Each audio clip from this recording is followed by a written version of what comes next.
Chapter 7 Simple Linear Equation. Example 14. Frame the following equations. இந்த क्वेश्चनல நம்ம என்ன பண்ண போறோம் அப்படினா equation frame பண்ண போறோம். A question பார்க்கலாம். 20 less than a number is 66. So first A question என்ன சொல்லிருக்காங்க அப்படினா ஒரு நம்பர்ல இருந்து 20 லெஸ் பண்ணோம் அப்படினா 66 னு கிடைக்கும் அப்படினு சொல்லிருக்காங்க. இதாவது क्वेश्चन. இதுக்கு நம்ம எப்படி ஆன்சர் பண்ணலாம் அப்படினா நம்பர்னு சொல்லிருக்காங்க. அந்த நம்பர் என்னன்னு தெரியாதனால அந்த நம்பரை முதல்ல x ன்னு இருக்கு. Solution A question. Let the number be x. தெரியாத அந்த நம்பரை x அப்படின்னு சொல்லி இருக்கு.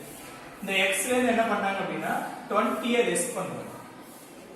x minus 20 லெஸ் பண்ணும்போது என்ன ஆன்சர் வரும்னு சொல்லிருக்காங்க அப்படின்னா 66 ன்னு சொல்லிருக்காங்க. 66 அப்படின்னு சொல்லிருக்காங்க.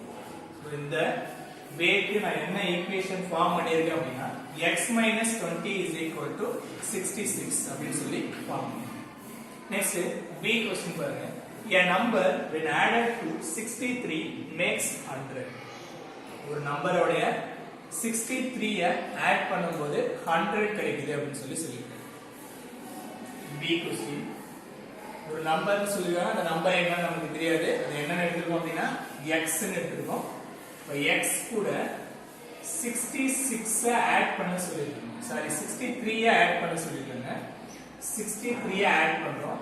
ஆட் பண்ணா என்ன ஆன்சர் கிடைக்கும்னு சொல்லிருக்காங்க அப்படினா 100 ன்னு சொல்லிருக்காங்க. every equation of form பண்றோம் அப்படினா x plus 63 is equal to 100 அப்படி சொல்லி சொல்றோம். next C question பாருங்க. a number is 4 times another number, the difference is 12. என்ன சொல்லிருக்காங்க அப்படினா ஒரு நம்பர் இருக்கு, இதே மாதிரி இன்னொரு நம்பர் இருக்குன்னு சொல்றாங்க. அது எப்படி இருக்குன்னு சொல்றாங்க அப்படினா இந்த நம்பர் மாதிரி 4 டைம்ஸ் இருக்குன்னு சொல்றாங்க. இது 4 டைம்ஸ் இருந்துச்சு அப்படினா இந்த ரெண்டு நம்பருக்குள்ள டிஃபரன்ஸ் 12 இருக்குன்னு சொல்லிருக்காங்க.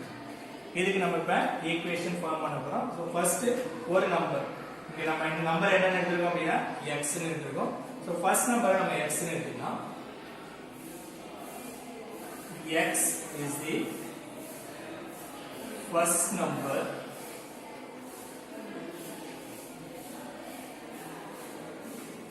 செகண்ட் நம்பர் இன்னொரு நம்பர் எப்படி சொல்லிருக்காங்க அப்படினா இது மாதிரி 4 டைம்ஸ் இருக்குன்னு சொல்லிருக்காங்க. இப்போ இது x அப்படினா இது மாதிரி 4 டைம்ஸ் இருக்குன்னு சொன்னதனால 4 into x அப்படி சொல்லிருக்காங்க.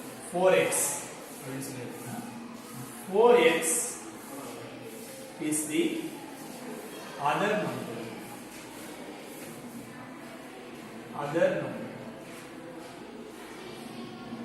நம்ம ரெண்டு நம்பர் என்ன அப்படின்னு சொல்லி நம்ம எடுத்துக்கிட்டோம். அதுக்கு அப்புறம் வேற என்ன சொல்லிருக்காங்க அப்படினா அந்த ரெண்டு நம்பருக்குள்ள டிஃபரன்ஸ் 12 ன்னு சொல்லிருக்காங்க. டிஃபரன்ஸ் அப்படினா நம்ம எப்படி கண்டுபிடிப்போம் அப்படினா பெரிய நம்பர்ல இருந்து சின்ன நம்பரை மைனஸ் பண்ணுவோம். x ன்னு இருக்கு, இங்க 4x ன்னு இருக்கு. அதனால 4x ல இருந்து x ஐ மைனஸ் பண்ணிடலாம். 4x minus x is equal to 12. Difference எடுத்துறோம். 4x ல இருந்து x ஐ மைனஸ் பண்ணும்போது என்ன டிஃபரன்ஸ் வருதுன்னு சொல்லிருக்காங்க அப்படினா 12 வருதுன்னு சொல்லிருக்காங்க. அதனால நம்ம இந்த மாதிரி ஈக்குவேஷன் ஃபார்ம் பண்ணிக்கலாம்.